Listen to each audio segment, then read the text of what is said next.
Donc nous voici pour la première critique de cette Kino Kitchen. Voilà, donc le premier film c'est Youth de j'ai une terrible mémoire des noms, pardon, excusez-moi. Youth de Paolo Sorrentino. Donc moi c'est son premier film que je vois et le film que j'ai vu, donc Youth, m'a vraiment donné envie de voir les autres films de sa filmographie. Donc c'est avec Michael Caine, Rachel Weisz, Harvey Keitel, et je ne sais pas le prononcer, Paul Dano, que j'avais vu en fait dans Little Miss Sunshine, et j'ai passé tout le film à me dire putain, je connais cet acteur, et je sais pas où est-ce que je l'ai vu. Et c'est vrai qu'en rentrant chez moi, j'ai regardé donc Paul Dano, et ah putain, Little Miss Sunshine. Mais c'est vrai c'est un acteur que je trouve il a une tête vraiment particulière. Et ça lui donne un charme de ouf. Et j'ai adoré son personnage. Et je vais juste citer Emilia Jones, qui joue le rôle de la petite fille, parce que j'ai beaucoup aimé son rôle. Elle apparaît pas beaucoup, mais j'ai beaucoup aimé son rôle. Alors attendez, je regarde juste un peu mes notes quand même pour voir de quoi je vais parler. L'histoire c'est quoi? L'histoire c'est Michael Caine, qui est chef d'orchestre, et qui a son poteau, j'ai pas retenu son nom, et pourtant il est méga célèbre, Harvey Keitel, je pense, qui donc lui est réalisateur, sont tous les deux des petits vieux, on va dire ça comme ça, et ils sont dans un hôtel très luxueux de repos en Suisse. Pour Michael Caine, il fait un check-up médical un peu pour voir si tout va bien.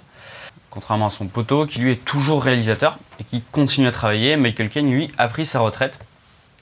Et donc en fait, je vais pas en dire plus trop sur l'histoire, parce que globalement, moi je sais que j'ai beaucoup apprécié En fait, déjà je m'étais pas trop renseigné sur le film, j'avais juste regardé la bande-annonce, j'avais vu que ça avait l'air cool.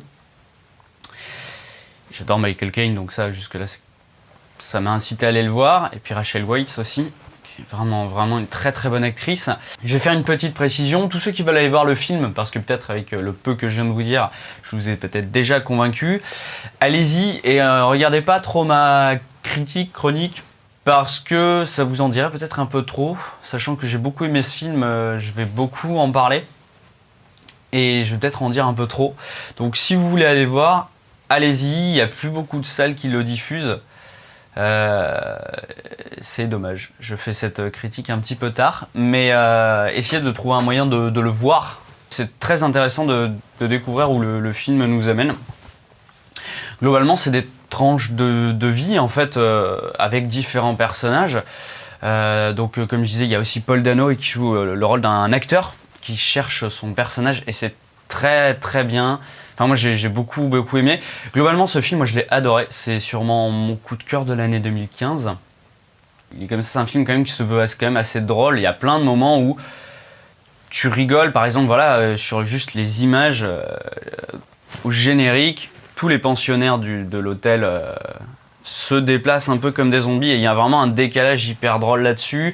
Il y a une fascination pour les corps, avec on filme des corps nus de vieux, de personnes des fois un peu malades, et je trouve que c'est très intéressant, et il y a vraiment une très belle image. Il y a des plans sur la piscine avec l'eau, le carrelage qui est filmé d'une manière très belle. Il y a les paysages aussi, juste au niveau tout ce qui est carrelage et eau et sauna et tout ça.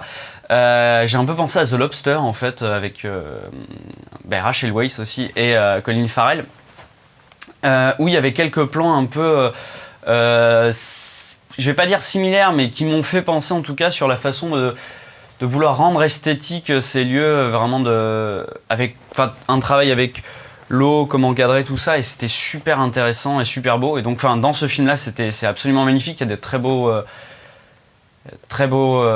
plans aussi sur la nature et tout ça, et moi j'ai trouvé que le film était très esthétique.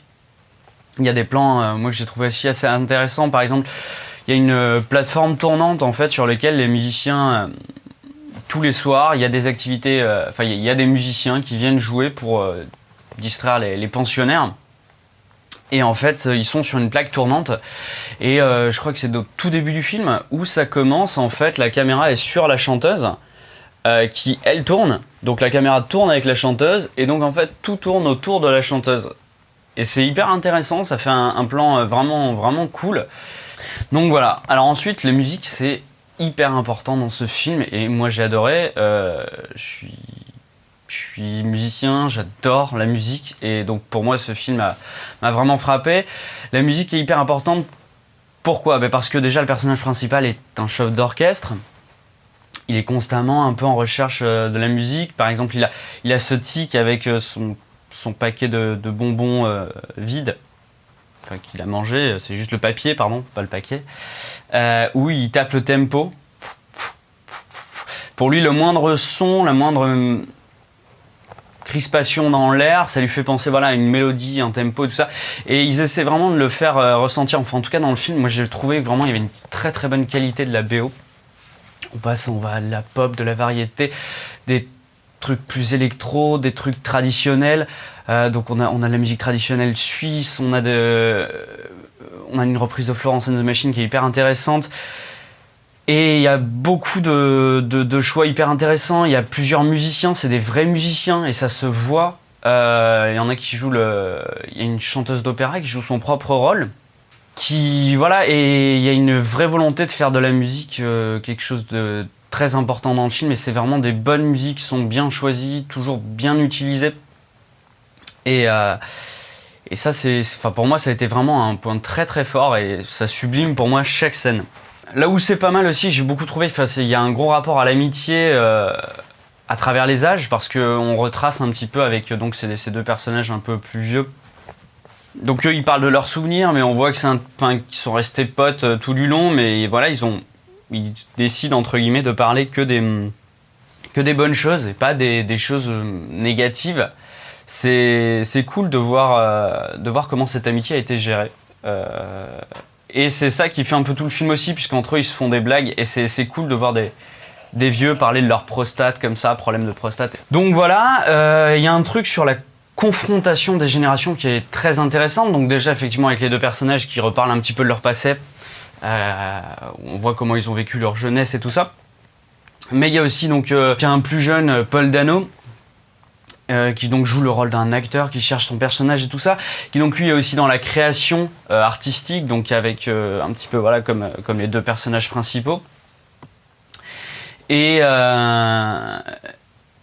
lui, voilà, il y a une confrontation des générations, mais il y a une compréhension, il y a un respect qu'il a pour ses anciens, mais il y a un échange entre les générations qui est très intéressante, et il y a carrément aussi les générations en dessous, puisqu'il y a donc cette petite fille que j'ai citée, qui a pas un rôle très important, mais que j'ai beaucoup aimé et qui joue très bien. Et donc il y a aussi un petit garçon, et il y a cette volonté de vouloir confronter toutes les générations et toutes les idées aussi, parce qu'il y a en allant au plus extrême à certains moments. Mais par exemple, il y a un moine bouddhiste, je pense que c'est un moine bouddhiste. Et c'est très intéressant, enfin c'est déjà très drôle, surtout c'est très intéressant, on voit qu'il y a un couple qui se parle pas, il y a donc une petite complètement hystérique, il y a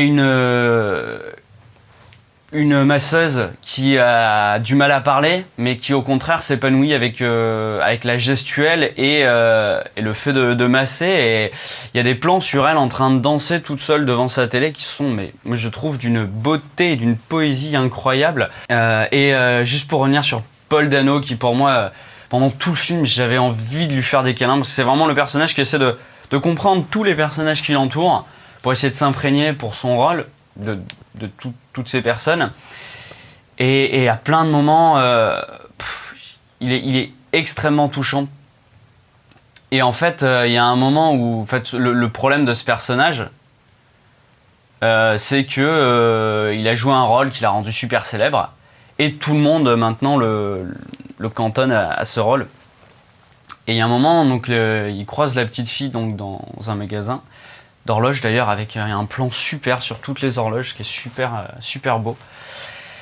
Et la petite fille lui dit voilà, qu'elle avait vu dans un autre rôle et qu'elle avait trouvé ça hyper touchant.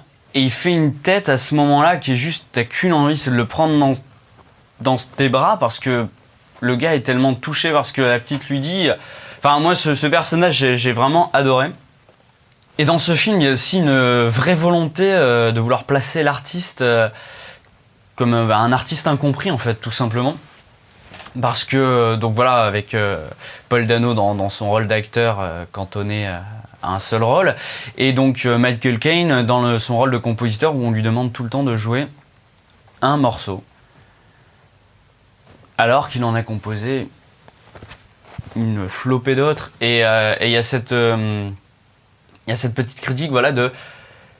Enfin, je sais pas si c'est une critique, mais en tout cas, cette démonstration que, voilà, pour les artistes, il y a plein de choses qui, pour eux, sont... Voilà, c'est énormément de travail, énormément de trucs, c'est très beau, c'est très compliqué, tout ça, et finalement, le public ne va retenir que peut-être le truc le plus simple. Là, ceux qui leur a demandé le moins de travail, ceux qui, pour eux, finalement, leur représentent... C'est pas la chose la plus intéressante qu'ils aient faite. Et pourtant, c'est ce que le public va retenir, et c'est là-dessus que le réalisateur va appuyer, et je trouvais ça vraiment bien. Et il y a aussi un petit pied de nez, on va dire, je sais pas, hein, au réalisateur, en tout cas une petite remarque de jeune réalisateur, un vieux réalisateur. J'en dis pas plus, mais j'ai trouvé ça assez subtil, je sais pas si c'est subtil, mais en tout cas bien dit. Donc Rachel Weisz, dedans, elle joue le rôle de la fille de Michael Caine. Et c'est elle qui gère son emploi du temps et tout ça.